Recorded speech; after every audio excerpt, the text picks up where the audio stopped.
a bit about my new book and doing some reading from it, and that will take us about half an hour or so. And then there will be a nice, luscious slice of cake and nibbles and chats and browsing books and so on in the middle. And then there will be a slice of getting to hear from my editor, Sam Smith, from Original Plus, who's come all the way from the Lake District with Stephanie today. So I'm particularly pleased to have them with us. And I'm going to interview Sam and get him to tell us a little bit about the world of small press publishing and what is actually involved in publishing poetry. So that's what the evening is going to consist of. There'll be plenty of time to ask some questions and chat to Sam later on as well. So I want to start by saying that tonight's event is hosted by Leicester Writers Club. And I've been a member of Leicester Writers Club for over 10 years now, back since 2000. And it's a very wonderful community of writers. And that has made a tremendous difference to my work. And in fact, it was through one of our members, Paul, that I first got introduced to Sam, and from there, this is now my second book being published by Original Plus. So I'm particularly pleased to be sharing this event tonight with friends from Leicester Writers Club, because every single poem in my new collection has been road tested here and has been worked over and critiqued and lots of suggestions and so on, and therefore the book is much, much better than it would have been if I just slogged away at it on my own. So the book then, I mean, it's a little thing, isn't it? It's a chapbook, a pamphlet of poetry, and yet for such a little thing with only 44 pages, we have crammed in such a big story into this little book. And in these 44 pages, there are slices of historical narrative, the amazing true story of Sir Ernest Shackleton and the men he took with him to Antarctica in 1914 with this vision of crossing the continent. So it contains that story. It contains maps, which you're going to see in a moment, footnotes, information about the expedition, and this sequence of 26 poems that I wrote inspired by that story. And really, for Sam, in editing the book, I think it's been such a complicated jigsaw, a little bit like the jigsaw of pack ice that the men were trying to steer themselves through when they reached the Arctic Ocean, or Antarctic Ocean rather, down in the south. The book was inspired by some work that I was doing in the last couple of years. I've been performing in the guise of the Polar Poet, because my first book, Fire Bridge to Sky Shore, A Northern Lights Journey, was about the Arctic and was about the Northern Lights and took me on several visits to the Arctic.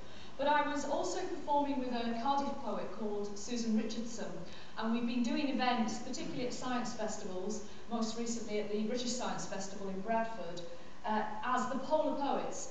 And she had written a beautiful sequence about the expedition of Scott of Antarctica, and that really inspired me to turn south and to explore. But I chose to focus on the figure of Shackleton, the Irish explorer, and to look at his remarkable expedition. So let's have a look at,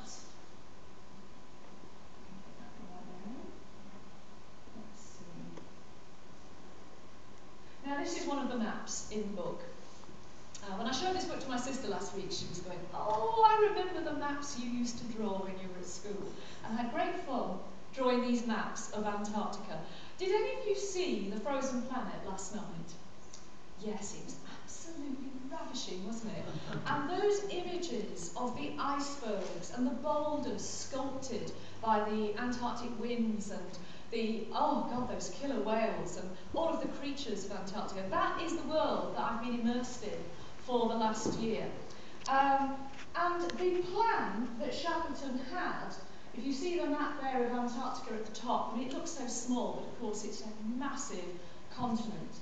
And his plan in 1914, as the South Pole had already been accomplished, He said the last great polar journey was to actually walk from one end of the continent to the other. So you can see the dotted line in the middle that he was hoping to cross. That was the plan. And I think, for me, the interesting question was, why were they there? And why were they there, particularly in 1914? They actually set off in August 1914, just at the same moment that the Great War broke out. And it seems to me we can understand Shackleton's expedition in the same, kind of context as the Great War of 1914.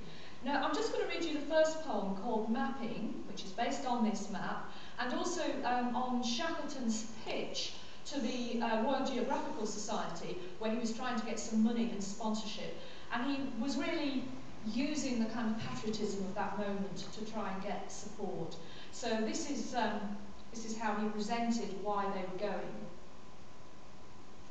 While there is yet a blank space, a scrap of white, we shall spatter it with English names. Caird Coast, Stankham Wills Promontory, Dawson Lambton Glacier. Men go into the void places of the world with dark boot marks, snow cairns topped with tin cans, and a wavering line of ship's rope. Admiralty Range, Prince Albert Mountains, Beardmore Glacier, Mount Hope, Mount Terror. Specks of black trudging, a litter of camps abandoned, letters, pictures, keepsakes interred in small white graves, snow burrowed. So those were indeed places that are named in Antarctica, and the first series of names were actually people that sponsored Shackleton's trip, very wealthy people. So he went on to call this expedition White Warfare and to compare it to the great trouble of the 1914 war itself. Now, for me, it was really interesting to spend the last year researching this book and immersing myself in books about polar history, films.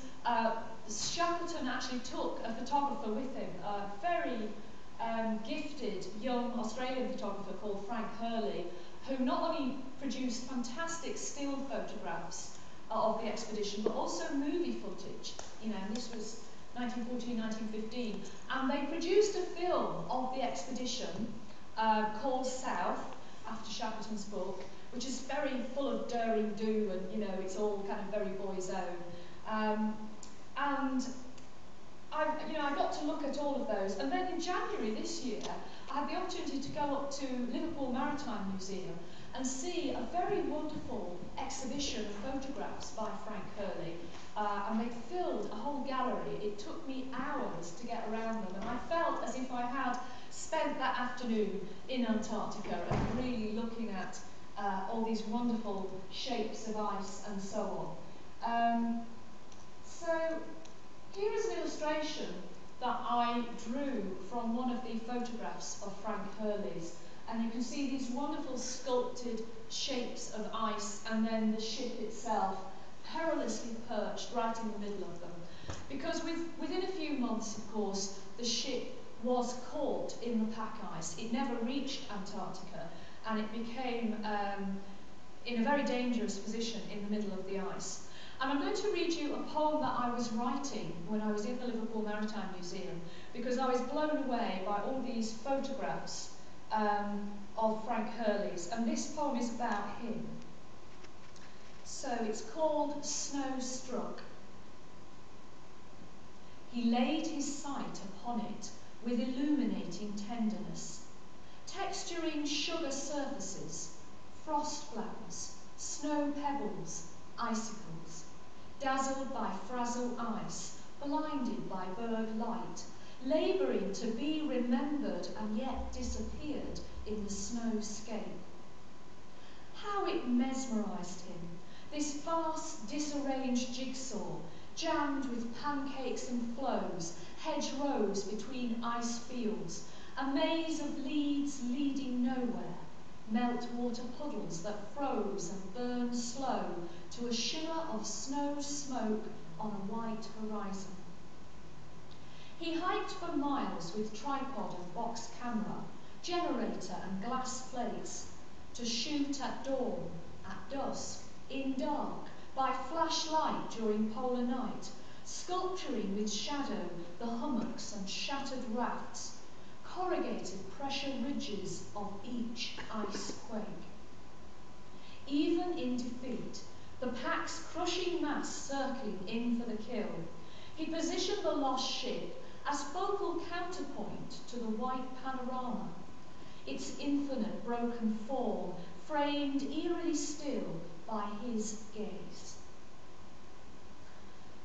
And as that poem suggests, the ice did move in for the kill, and eventually they were first beset in ice in January 1915, and by October 1915, finally the ice was just tearing the ship apart, and it was pulled under the ice, and the men had to escape onto an ice floe and spend the best part of the next year trying to find their way to somewhere on the ice floe. The hope of landing on Antarctica itself was already long gone.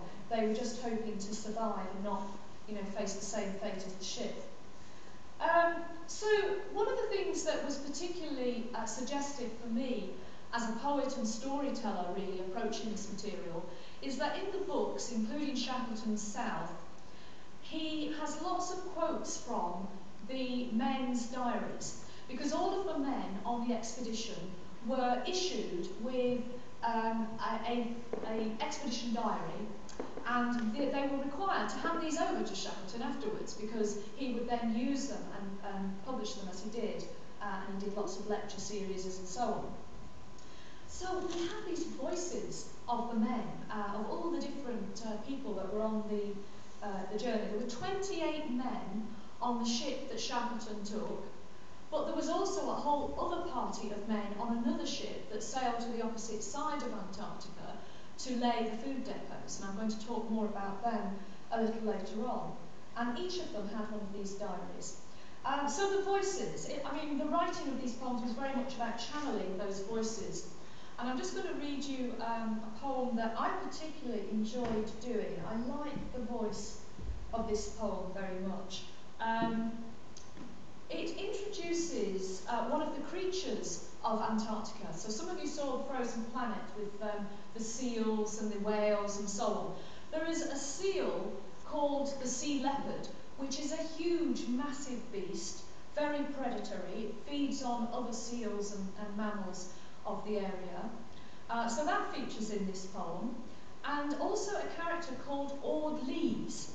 And Ord Lees was originally, what was he again? He was a Navy fitness instructor, but then he was given the job of storekeeper, and he was reckoned to be very tight-fisted with the food supplies, which didn't go down too well.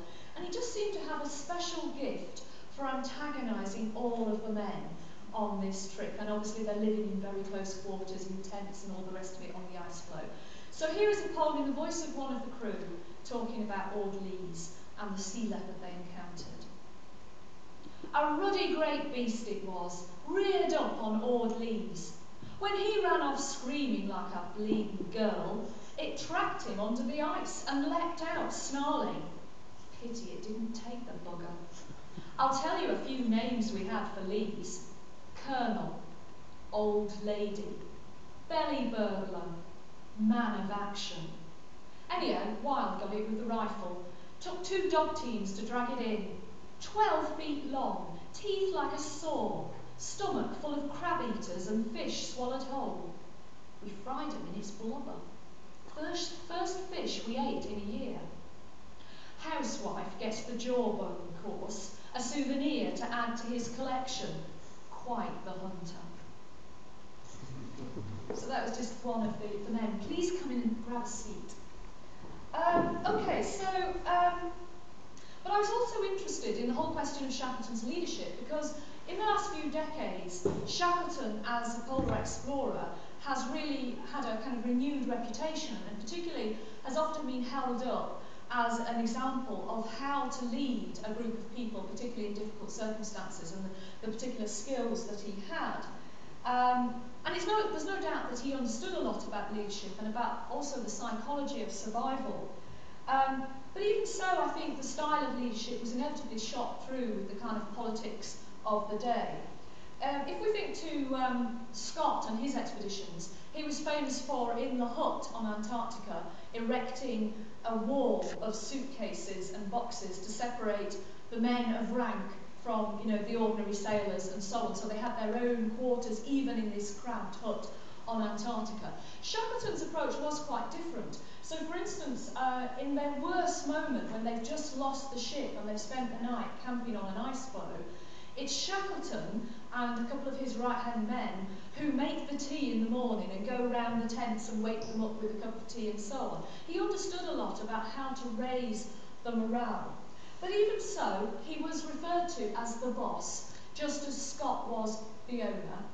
And one of the incidents on the expedition, I think, particularly shows that style of leadership. He made all the decisions about when and where they would go and what they would do and so on. And shortly after they lost the ship, the decision he made was that they would load up the boats and sledges and they would try to drag them across the ice floes in the direction of land. And in fact, they made several attempts to do this, which were completely futile because it was impossible to get these heavily loaded sledges over the ice floes.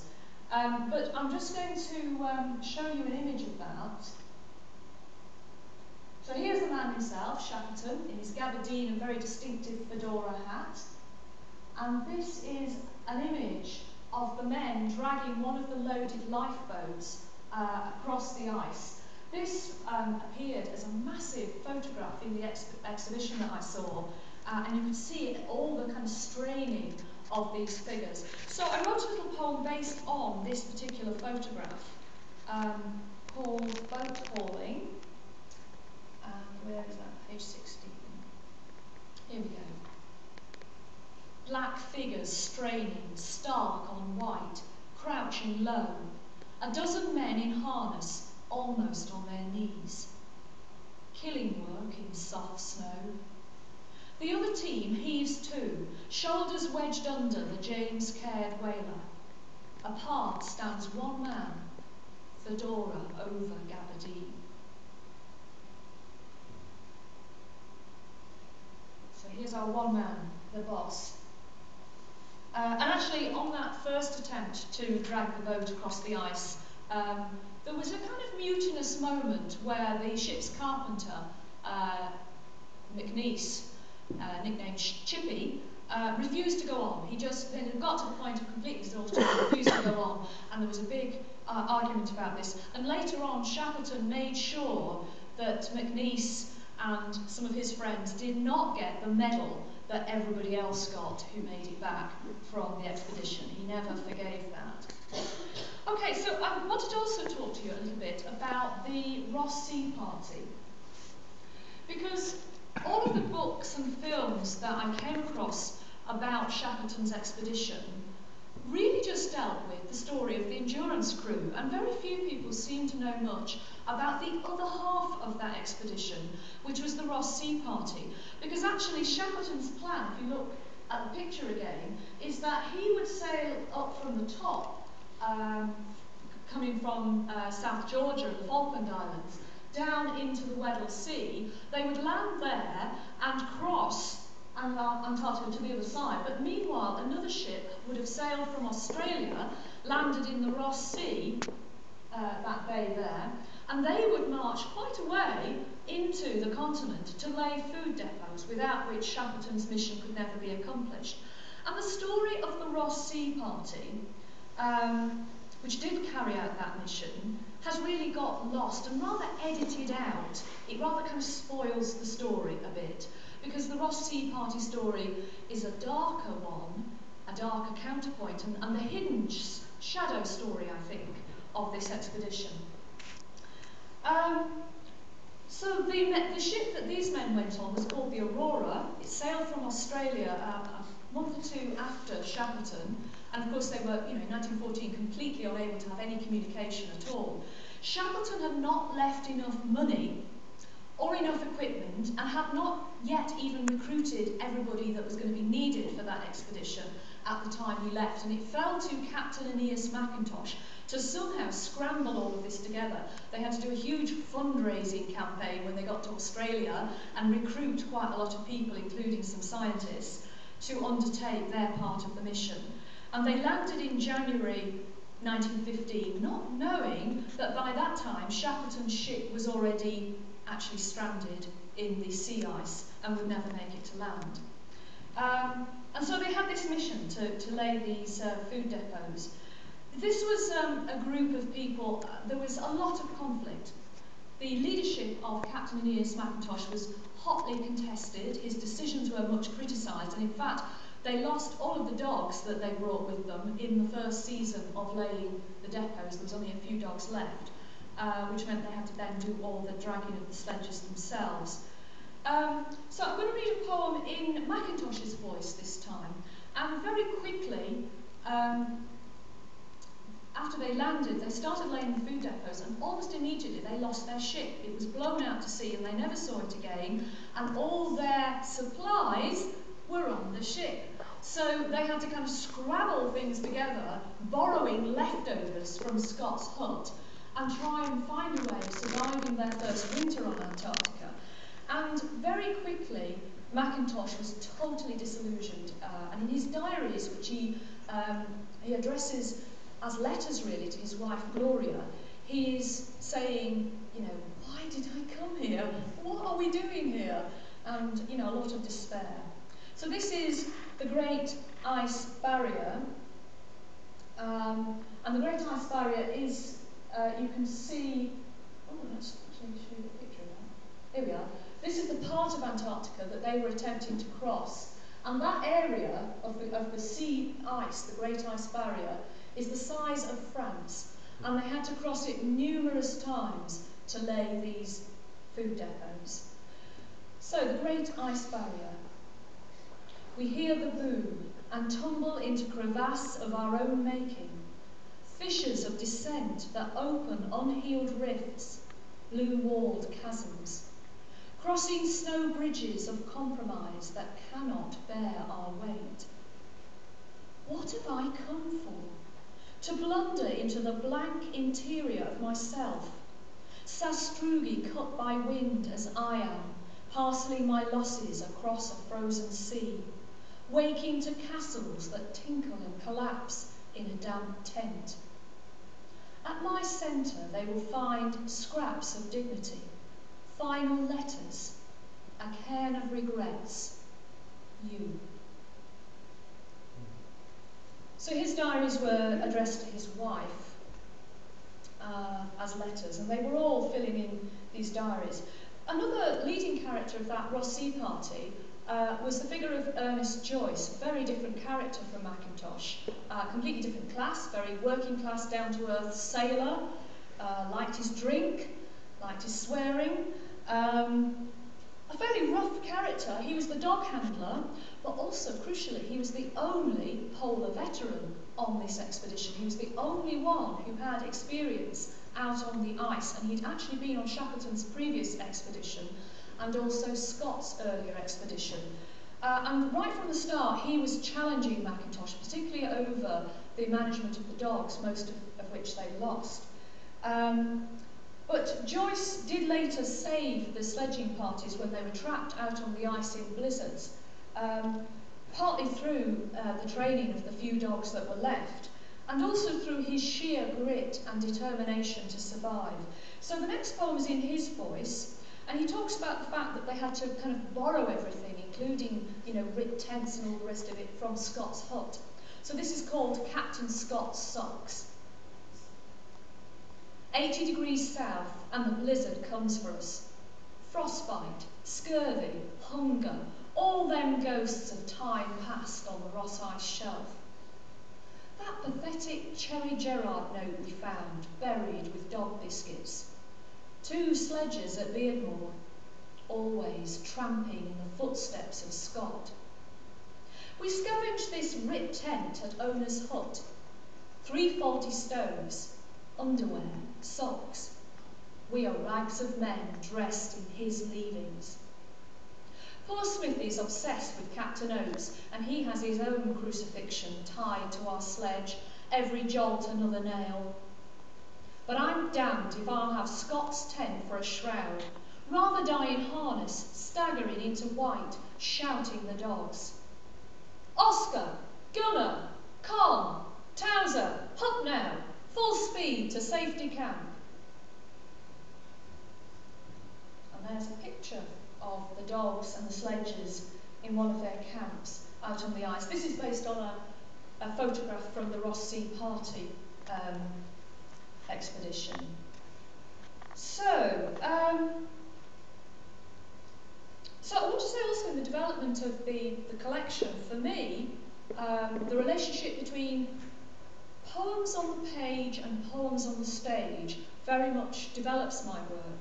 So initially, when I started off writing this collection, which was last summer, I booked my sister's front room for a writing retreat in Bolton, a very rainy week in Bolton, perfect, and I got about 18 of these poems written in a week, first drafts obviously. And later on, I put together a performance of the poems that I'd so far written in February this year, and that gave me a chance to explore the way that the poems held together in this story, and it led to all sorts of changes and also some new poems. And I realised as a result of that performance that there was a lot of interest in the Ross Sea Party, and I felt I needed to write more poems about that. So the very last poem I think that I wrote was about a character called Ernest Wilde. And there was so much conflict between Mackintosh and Joyce and so on, but Wilde was one of those quiet, steady characters who just holds everything together. And they were in desperate circumstances by this stage, the sledging party stuck in a blizzard, trying to make their way back, and facing very much the same fate, potentially, as Scott's men, as they were stuck in a tent, starving hungry, some of the men very seriously ill with scurvy. They were scraping the dog bins for crumbs of food because there was nothing left to eat. And this character, Wilde, volunteered to stay with the sick men while some of the rest of them went on to try and find a food depot. So this is called Primus Stove because the little stove that they brought with them was obviously crucial to their survival. And it's in the voice of one of the men on the trip. Wilde is a brick. The way he nursed poor Smithy, holding him over the snow latrine, chatting away, wiping him after. Even through the blizzard screeching, you'd hear his song roar from the other tent, sudden as the glow of kerosene. His curses blue as its flame, his promises burning as steady. Piecing out biscuit crumbs in picnic fashion, demanding a sing-along from the invalids, rolling them his special blend of tea leaf, sawdust and sennegrass. My belly's singing Rule Britannia, he laughed. Kept 2 sick men alive for days on nothing but his own heat. When he found Smithy that morning, eyelashes frosted, mouth a frozen yawn, he went out and scrabbled in iron snow to make him a decent hole. So Smithy was one man down. Spencer Smith, the Reverend, a very popular figure, died out on the ice as they were trying to make their way back from laying the final food depot, and still not knowing that in fact Shackleton was never going to need those food depots because he had not been able to land on Antarctica. So we're one man down, and if you want to find out what became of the rest of them, the 28 men of Shackleton's endurance crew and the 10 men of the Ross Sea Party who had got marooned on Antarctica, you will need to read the book. So we've got now to our second slice of the evening, which is a hearty slice of cake. I can tell you that there's no belly burglars here. There'll be cake aplenty and plenty of time to eat and chat and browse the books. And also I would just mention for us, the people here, that there is a card for Emma and Miranda at the back as well if you've not had a chance to sign that. We're very, very pleased to have Emma and Miranda with us here this evening. So we've got, I think, let's say, yeah, we'll run to about 8:05, and then the second half of the evening we're going to hear from Sam Smith, my editor from Original Plus, and learn the secrets of how poetry publishing actually works. So thank you very much and enjoy the cake.